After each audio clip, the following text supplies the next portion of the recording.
გამარჯობა, დღეს ვისაუბრებ დაბნელებებზე, სექტემბრის დაბნელებებზე, კერძოდ ვიცით, რომ 7 სექტემბერს არის მთვარის დაბნელება, 21 სექტემბერს კი არის მზის დაბნელება, 7 სექტემბერს არის თევზების ზოდიაქოს ნიშანში, 21 სექტემბერს უკვე ქალწულის ზოდიაქოს ნიშანში. თუმცა ეს არის ღერძი, დაბნელებების ღერძი, ან აქ ყოველთვის ვითვალისწინებთ კვანძების მდებარეობას, რომელიც ამ კონკრეტულ მომენტში მდებარეობენ ქალწული თევზების ღერძზე, ეს აღმავალი კვანძი და დაღმავალი კვანძი. ამ შემთხვევაში არის აღმავალი, ანუ იგივე ჩრდილოეთ კვანძის თემები ჩართული, მთვარის დაბნელებებს ყოველთვის აკავშირებენ რაღაცის დასასრულთან, ემოციურ კულმინაციებთან და გაშვებასთან, რაც უკვე ჩვენ სულიერ ზრდას აღარ ემსახურება. რაღაცა კონკრეტული პატერნების დაშლის პერიოდია და უმაღლეს ძალებთან მინდობა, იმიტომ რომ ეს ხდება უკვე თევზების ზოდიაქოს ნიშანში. აქ რაღაცა ძველი სტრუქტურები კარგავს სიმყარეს და იშლება. ეს დაბნელება ზოგადად ხაზს უშუავს ღია გულის და მყარი საზღვრების დაბალანსების კრიტიკულ საჭიროებას და უარს გვათქმევინებს იმ სფეროებზე, სადაც ვართ არარეალისტურები, განადგურებისკენ, თვითგანადგურებისკენ მიდრეკილები, ოღონდ თვითგანადგურება თევზური თქმით, ესე პირდაპირ ძალადობას არ გულისხმობს, ეს არის რაღაცეებით გაბროება და ყურადღების გადატანა, იქნება ეს ვიდეო თამაშები, იქნება ეს დალევა, იქნება ეს ნარკოტიკი თუ ასე შემდეგ რა, თევზური თვითგანადგურება საერთოდ სხვა ლეველია და სხვა დონეა, ვიდრე ნებისმიერი სხვა ზოდიაქოსი. ეს პირდაპირ, მაგალითად, ვერძის შემთხვევაში შეიძლება ეს იყოს პირდაპირ დანის დარტყმა ან თოფის სროლა, ხო? ამიტომ ეს ცოტა სხვა ტიპის თვითგანადგურებას უკავშირდება და ასევე ილუზიებს. ეს არის მომენტი, როცა ფარდა ეხდება ნებისმიერ ილუზიებს და ხედავთ უკვე სიმართლეს, რაც არ უნდა არასასიამოვნო იყოს ის და ჩვენთვის მიუღებელი მაინც ამოვა ეს კონკრეტული ზედაპირზე. დაბნელება აღიქმება როგორც ფსიქიური ინფორმაციის მიღების მომენტი და ინტუიცია ხდება ამ მომენტში ძლიერი და გრძნობთ შინაგანად, რომ რაღაცა კონკრეტული თემა დასრულდა ჩვენ ცხოვრებაში და ჯერ არ არის ჩამოყალიბებული საით მივდივართ, ანუ ეს დაბნელების დერეფანიც და ის პერიოდიც ზუსტად მაგისთვის არის საჭირო, რომ რაღაცისკენ რაღაცა თემა გამოიკვეთოს, რაღაცისკენ წავიდეთ.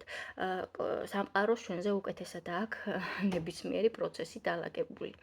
21 სექტემბერს კი უკვე ქალწულის ზოდიაქოს ნიშანში მოხდება ეს 28 გრადუსზე უკვე მზის დაბნელება. ეს ნაწილობრივი მზის დაბნელება, რომელიც საქართველოსთან ხილული არ იქნება, ხილული იქნება მთვარის დაბნელება, თუმცა უხილავი იქნება ეს მზის დაბნელება. მთვარის დაბნელების ემოციური გაწმენდის შემდეგ მზის დაბნელება ქალწულში უკვე რეკონსტრუქციაზეა ორიენტირებული და ზუსტად 6 თვიანი ფანჯრები გვაქვს ხოლმე დაბნელებებს შორის და ხსნის ეს მზის დაბნელება ახალ ფანჯარას, რომელიც უკვე პრაქტიკულობის წესრიგის და რაღაცა გაუმჯობესებისკენ იქნება მიმართული. აქ არის თემა სისტემური გადატვირთვა, ეს არის ახალი რუტინების, სისტემების და სტრუქტურების დანერგვა, ქალწულ რაციონალიზაცია მაქსიმალური. გაუმჯობესება თუნდაც იქნება ეს ჯანდაცვის სისტემების ან ქალწულის ნებისმიერ თემის.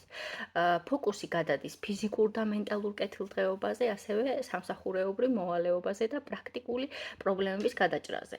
დაბნელება ზოგადად გლობალურ გადატვირთვაზეც მიანიშნებს, პრაქტიკული საკითხების მოგვარება იქნება ეს, შეიძლება მომარაგების ჯაჭვებით, შრობითი ბაზარი, ანუ ეს თემები წამოიწევს მსოფლიოს მიმართებაშიც ასევე. მთვარის დაბნელება სრულად ხილული იქნება საქართველოს ტერიტორიიდან, ამიტომ უფრო მძაფრად ვიგრძნობთ ამ დაბნელების მნიშვნელობას ჩვენთვის, იმიტომ რომ ეს შეიძლება უკავშირდებოდეს ერის იდენტობის რღვევას. ტკივნეული პროცესი არის საკმაოდ და მზის არახილული დაბნელება ამ ჭრილში რო განვიხილოთ, შეგვიძლია ვთქვათ, რომ საქართველოს ჯერ არა აქვს რაღაცა კონკრეტული კურსი, ის უნდა აყვეს გარედან გლობალურ ტენდენციებს. სხვა გზა არ არის ამ კონკრეტულ მომენტში, შეგვიძლია ესეთი ინტერპრეტაცია გავუკეთოთ. ხო, აქ ერთ რაღაცას დავამატებ, რომ მე ეს ზოგადად ვსაუბრობ დაბნელებებზე და არ განვიხილავ კონკრეტულ სახლებს.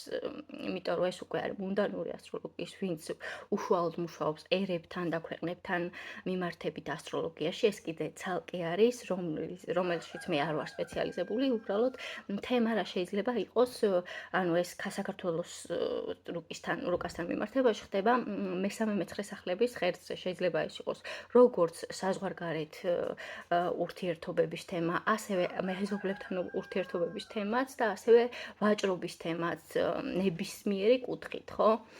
ვერ ვიტყვით ნებისმიერ დაბნელებაზე, ეს კარგი იქნება თუ ცუდი. ზოგადად ცვლილებები ყოველთვის აღიქმება როგორც ცუდი და რთული, თუმცა საბოლოო ჯამში კარგი გამოდის ხოლმე ნებისმიერი ცვლილება.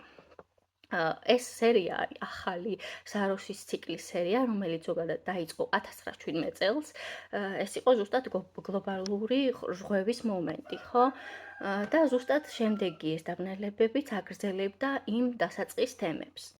ხო, ამ 1917-თან დაკავშირებით შემიძლია ვთქვა, რომ ეს კონკრეტულად რუსეთის ტერიტორიაზე ეს იყო რაღაცა რევოლუციების პერიოდი, რაც საფუძვლად დაედო შემდეგ საბჭოთა კავშირის შექმნას. ანუ დაახლოებით ეს პერიოდია, თუმცა აქ აღარ ჩავშვლი, თქვენთვის მომინდია ანალიზი. აქ, რადგანაც ეს არის ნაწილობრივი დაბნელებები, რაღაცა მონახაზები იქნება მსოფლიო წესრიგის, რომელიც შემდეგი ამ სერიის დაბნელება იქნება 2053 წელს და სავარაუდოდ იმ წელიწადს უკვე გაიშლება სრული სურათი ამ თემატიკით. მოდი ახლა გავაგრძელოთ რა მოიტანა შემდეგ ამ დაბნელებებმა. ეს იყო 1935 წელი.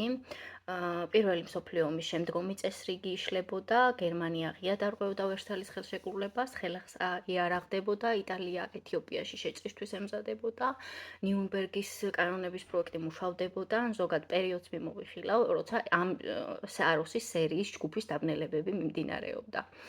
და ეს ყველაფერი საერთაშორისო სამართლის და სამოქალაქო უფლებების კოლაფს მოასწავლებდა. ანუ ეს ერთ-ერთი რღვევას უკავშირდება. შემდეგი ამ სერიის დაბნელება იყო 53 წელს 26 ივლისს კორეის ომის დასრულების შესახებ ზავის ხელმოწერამდე ერთი დღით ადრე იყო, რითიც დასრულდა ეს ფართომასშტაბიანი კონფლიქტი და ზუსტად გარდაიცვალა ამავე წელს იოსებ სტალინი, რამაც დაიწყო დესტალინიზაციის პროცესი და მისი პიროვნების კულტის რღვევა. აქვე იყო ფიდელ კასტროს პირველი წარუმატებელი, მაგრამ სიმბოლური თავდასხმა მონკადას ყაზარმებზე, ასევე ამ დღეს მოხდა თემა საომარი მდგომარეობის დასრულება და დიქტატორული ეპოქის დასაწყისი. ეხლა შემდეგ თარიღს ჩავხედოთ, ეს იყო 6 აგვისტო 1971 წელი.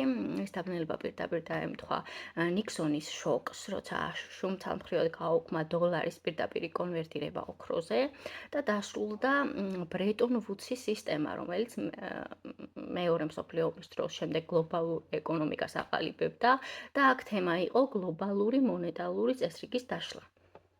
შემდეგი იყო 17 აგვისტო 99 წელი.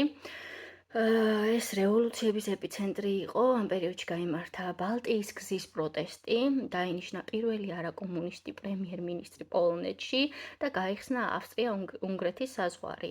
ეს მოვლენები საბჭოთა ბლოკის და ცივი ომის დასასრულის მომასწავლებელი იყო და კომუნისტური იდეოლოგიური და პოლიტიკური სტრუქტურის დაშლა აღმოსავლეთ ეპოქაში. აი ამ დაბნელებების თემა ეს იყო. ანუ ნებისმიერი ეს დაბნელება, რო ვაკვირდებით, უკავშირდება რაღაცის დაშლას. 2007 წელს იყო შემდეგი ამ ოჯახის სერიის დაბნელება და დაემთხვა ზუსტად 2008 წლის გლობალური ფინანსური კრიზისის ზღვარს. და დაკავშირებული იყო ფინანსური სტაბილურობის ილუზიის რღვევასთან, ერაყის ომის გაძლიერების სტრატეგიის კულმინაციასა და შემდგომ კითხვის ნიშნის ქვეშ დაყენებასთან და მნიშვნელოვანი პოლიტიკური ცვლილებების დასაწყისთან. აქ თემა ცივი ომის შემდგომი სტაბილურობის და ეკონომიკური უძლებლობის ილუზიების დაშლა. ანუ ზოგადად ეხა საქართველოსთან მიმართებაში რომ ვთქვათ, ეს რა თქმა უნდა უკვე არის ეს პროცესები ეხა არ დაწყებულა, არის ღრმა რაღაცა ერის ღრმაჭრილობების, კოლექტიური ილუზიების და ფარულ ეროვნულ სისუსტეებთან მიმართებით ეს მთვარის დაბნელება ეხება აი ამ თემებს. გამოვლინდა შეიძლება როგორც ეროვნული იდენტობის კრიზისში, ასევე მნიშვნელოვან კულტურულ ან რელიგიურ თემებთან დაკავშირებით, იმიტომ რომ მაინც კულტურა, რელიგია, მეცხრე, მესამე სახლების ღერძზე ხდება. განათლების სისტემა, რა ვიცი, ნებისმიერ უცხოეთთან ურთიერთობა და სოციალური პრობლემის ემოციურ კულმინაციაში შეიძლება გამოიხატოს დაშლის პროცესი, რა თქმა უნდა, იქნება თითეული ადამიანის მიერ პიროვნულად განცდილი, თუ რამდენად ადამიანები ცხოვრობენ, რა თქმა უნდა, გაცნობიერებულ დონეზე. რადგანაც საქართველოში არ ჩანს, ესე იგი, ეს დაბნელება კონკრეტული მზის, რომელიც ხდება, აქ ერის გამოწვევა იქნება ცვლილებებს გლობალურ ლანდშაფტში შეხვდეს და იქ არ დაიგარგოს, იქ მოახდინოს სწორი ნავიგაცია. მთავარი გამოწვევა ეს დგას ახლა ამ კონკრეტულ მომენტში საქართველოზე. რაც შეეხება უკვე ინდივიდუალურ დონეს, ამ შემთხვევაში თქვენ უბრალოდ ნახეთ სახლები, თუ რომელ სახლებში გიხდებათ ეს დაბნელება, იმ სახლების სფეროები გაიხსენეთ და თუ რომელიმე წერტილს ეხება, იმ პლანეტის, ანუ თუ რომელიმე პლანეტას ეხება, იმ პლანეტის ფუნქციები ჩართეთ და როლები გაიხსენეთ. თუ არის მზე, ეს შეეხება უშუალოდ თქვენ იდენტობას, თუ არის მთვარე, ეს შეეხება თქვენ ემოციებს, რაღაცა ფსიქიკას, შინაგან მდგომარეობას, თუ არის მერკური, ეს შეეხება თქვენს გონებას, რაციონალიზაციას, თქვენ საუბრის უნარს, თქვენ ინტელექტუალურ შესაძლებლობებს და რაღაც ცვლილებებს ამ თემაში რა, მოკლედ. არ არის რთული, დარწმუნებული ვარ თქვენთვის, თქვენ თვითონვე მიხვდეთ კონკრეტულად, რაც შეიძლება უკავშირდებოდეს და თუ შეძლებთ დააკავშირეთ 2007 წლის დაბნელებებთან, იმიტომ რომ ერთი და იგივე ოჯახის საროსის ოჯახის დაბნელებებია ესენი. მოკლედ ამის თქმა მინდოდა, სულ მადლობა და ნახვამდის.